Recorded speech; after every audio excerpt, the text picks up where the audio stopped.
Pepper chicken எப்படி பண்ணலான்னு பார்க்கலாமா? ஃபஸ்ட்டு வந்து ஒரு மிக்ஸி ஜார் எடுத்துக்கோங்க. அதில் பூண்டு, 2-3 பல் பூண்டு, ஒரு துண்டு இஞ்சி, அடுத்தது ஒரு பச்சை மிளகு, அடுத்தது 4 லவங்கம், ஒரு பட்டை, கொஞ்சம் வத்தல் பொடி, கொஞ்சம் மிளகு பொடி, பெப்பர் பொடி போட்டு, அப்புறம் வந்து ஒரு முழு சைஸ் தக்காளி எடுத்து கட் பண்ணி போட்டு நல்லா பேஸ்ட்டாக கிரைண்ட் பண்ணிக்கோங்க. அப்புறம் ஒரு சட்டியில் எண்ணெய் ஊற்றி எண்ணெய் நல்லா சூடானதும் எந்த இதுவுமே போடணும்னா அந்த மசாலாவும் அரைச்சி வச்சுருக்க பேஸ்ட்டை வந்து அதில் போட்டு நல்லா எண்ணெய் பிரியுது வரைக்கும் நல்லா கிண்டி விடுங்க. கிண்டி விட்டுட்டு எண்ணெய் நல்லா பிரிஞ்சு வந்ததும் வாஷ் பண்ணி வச்சுருக்க சிக்கனை வந்து போட்டு நல்லா மிக்ஸ் பண்ணணும். நல்லா மிக்ஸ் பண்ணிவிட்டு நம்ம வந்து நல்லா அந்த மசாலாலாம் படுற அளவுக்கு மிக்ஸ் பண்ணணும். மிக்ஸ் பண்ணிவிட்டு நம்ம வந்து கொஞ்சம் நேரம் மூடி போட்டு வேக வச்சுக்கணும். சிம்மில் வச்சு வேக வைக்கணும்.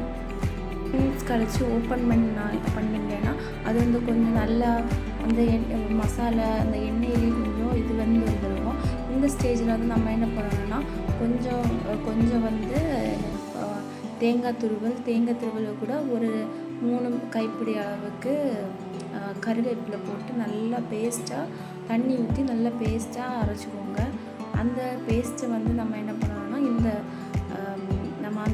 நம்ம இப்போ கிண்டி வச்சுருக்க அந்த இதில் வந்து நம்ம நல்லா மிக்ஸ் பண்ணிவிட்டு கொஞ்சம் தேவையான அளவுக்கு அந்த மிக்ஸ் கப்பு அந்த ஜாரையை வந்து இது பண்ணி அதில் இருக்க மசாலா இது பண்ணி மாதிரி தண்ணி ஊற்றி நல்லா மிக்ஸ் பண்ணி விட்டுக்கோங்க.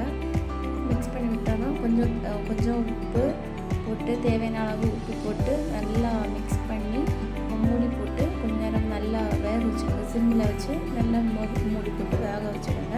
அடுத்து ஒரு 10 மினிட்ஸ் கழித்து ஓப்பன் பண்ணி பார்த்தா அது நல்லா கொதி வந்துருக்கும். கொதி வந்து நீங்கள் கொஞ்சம் டேஸ்ட் பண்ணி பாருங்கள், உப்பு கரெக்டாக இருக்கா உங்களுக்கு.